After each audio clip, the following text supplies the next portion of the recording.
Hi.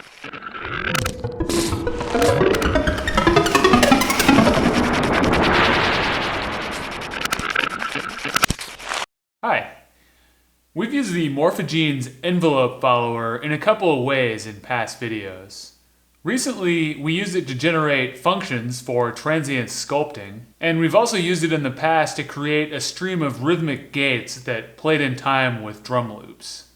This time, let's create some recordings that are specifically made for use with the envelope follower.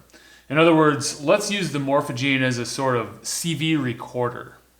Now, the Morphagene does not technically record and play back CV signals, but we can look to synthesizer history and specifically the conjunction of synthesizers and tape machines to find inspiration.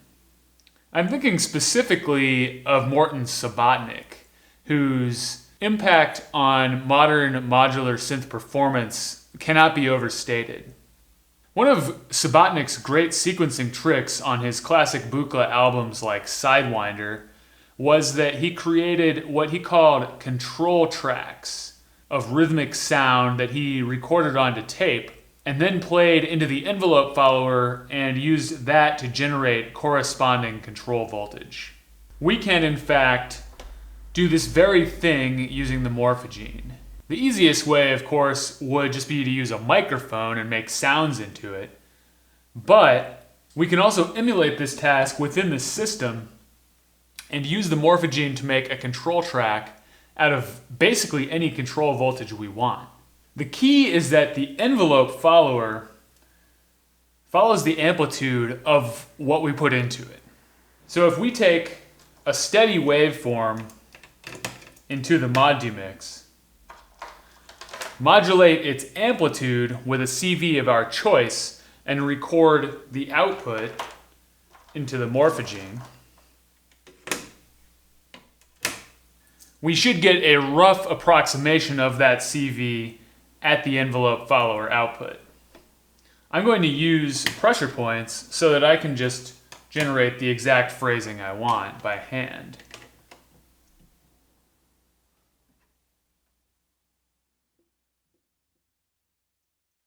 If we go ahead and patch the envelope follower ahead of time, we can kind of predict the effect it will have.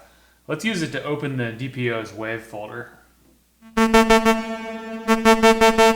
This also lets us get our levels right, so to speak.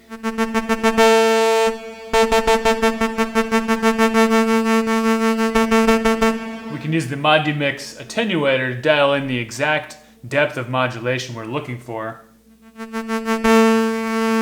and to ensure that the upper reaches of the signal aren't being clipped off.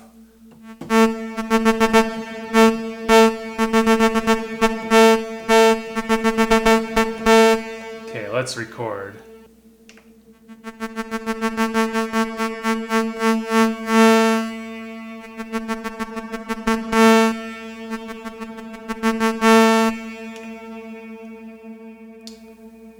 Switch sound on sound to live.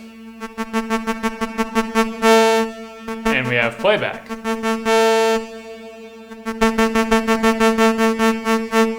Now we can use varispeed to speed up and slow down this gestural object, just like we would a recording of sound.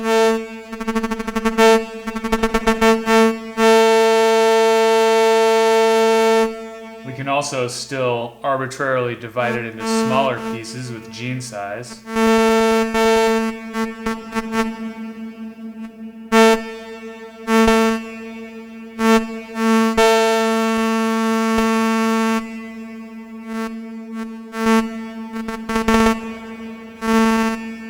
Slide around them. We can even time stretch it.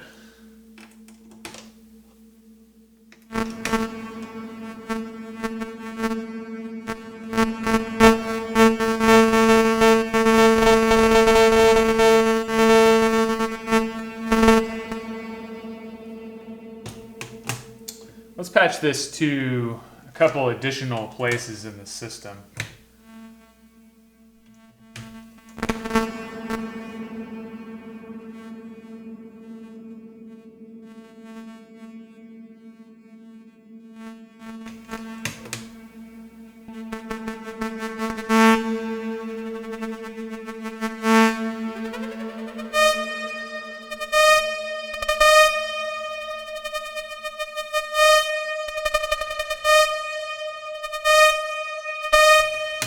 Gonna use maths to generate a clock from it as well.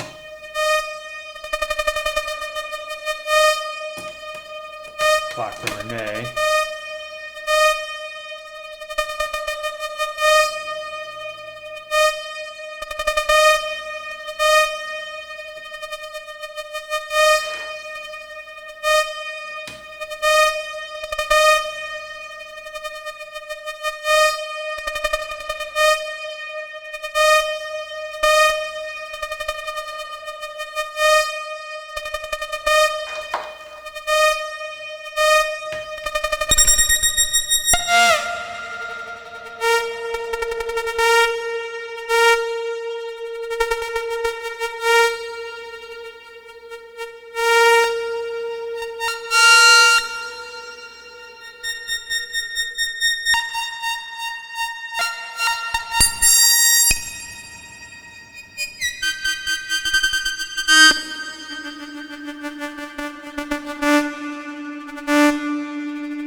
I personally find that this works best with sparser and/or rhythmic gestures. Layering and scanning more flat sources like sequencer CV outputs often isn't as interesting to manipulate. Also, with a sparse gesture like this one, we can play back multiple copies at different speeds with morph maxed out without it just resulting in kind of an always-on flat line.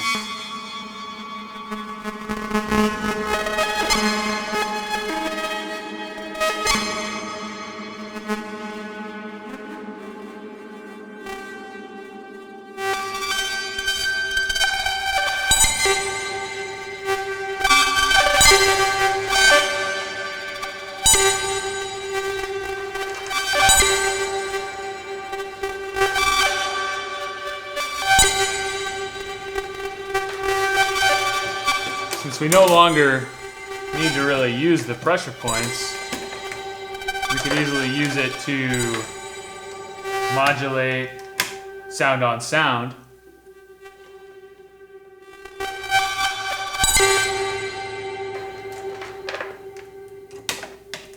Maybe even also vary speed.